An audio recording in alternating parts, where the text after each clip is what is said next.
السلام علیکم ورحمۃ اللہ وبرکاتہ۔ عزیز طلباء، میں آپ کا اسلامیات کا استاد Muhammad Asif Sadiq, theology teacher, municipal inter college برائے طلباء، وزیر باغ، پشاور۔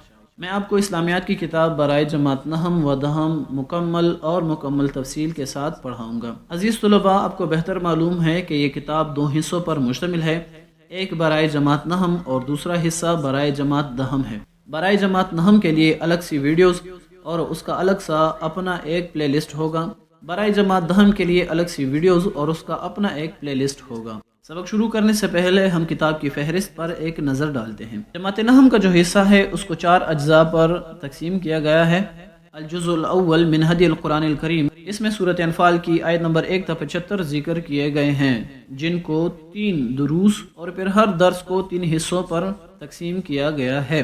ہم ہر درس کے ہر حصے کو ترجمہ اور وضاحت کے ساتھ پڑھیں گے، اس کے بعد مشکل الفاظ اور اس کے معنی پڑھیں گے، اس کے بعد مشق میں جو مشقی سوالات ہیں ان کے جوابات حل کریں گے، اور مشق کے آخر میں جو 3 آیات دیے گئے ہیں ان کا ترجمہ اور مفہوم آپ کو بتایا جائے گا۔ اس کا تیسرا حصہ الجزء الثالث من ہدی الحدیث، اس میں 10 احادیث مبارکہ ذکر کیے گئے ہیں جس کو ہم وضاحت کے ساتھ اور تفصیل کے ساتھ پڑھیں گے۔ الجزء الرابع موضوعاتی مطالعہ، اس میں قرآن مجید کا تعارف، فضائل، حفاظت، اللہ تعالیٰ اور اس کے رسول صلی اللہ علیہ وآلہ وسلم کی محبت و اطاعت، علم کی فرضیت و فضیلت، طہارت اور جسمانی صفائی کے متعلق بحث کی جائے گی۔ اسی طرح جماعت دہم کا جو حصہ ہے اس کو بھی 4 اجزاء پر تقسیم کیا گیا ہے۔ الجزء الاول من ہدی القرآن الکریم میں سورۃ احزاب اور سورۃ الممتحنہ کے آیات دیے گئے ہیں۔ سورۃ احزاب آیت نمبر 1 تا 73 اور سورۃ ممتحنہ آیت نمبر 1 تا 13 ذکر کیے گئے ہیں۔ ان سورتوں کو 4 حصوں پر تقسیم کیا گیا ہے اور پہلے کے 3 دروس 3 حصوں میں تقسیم کیے گئے ہیں۔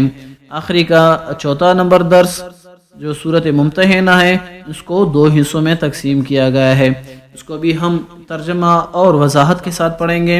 اس کے آخر میں جو مشکل الفاظ ذکر کیے گئے ہیں اس کو پڑھیں گے اور پھر مشق کی سوالات حل کیے جائیں گے، اور مشق کے آخر میں جو 3 آیات دیے گئے ہیں ان کا ترجمہ اور مفہوم آپ کو بتایا جائے گا۔ اور دوسرا الجزء الثانی ناظرہ قرآن پاک، پارہ نمبر 16 تا 30۔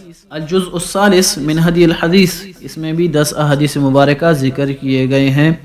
الجزء الرابع موضوعاتی مطالعہ میں زکوٰۃ کی فرضیت، اہمیت اور مصارف، صبر و شکر اور ہماری انفرادی و اجتماعی زندگی، عائلی زندگی کی اہمیت، ہجرت و جہاد، حقوق العباد، انسانی رشتوں اور تعلقات سے متعلق حضور اکرم صلی اللہ علیہ وآلہ وسلم سیرت اور ارشادات کے متعلق بحث، وضاحت اور تفصیل سے کی جائیں گی۔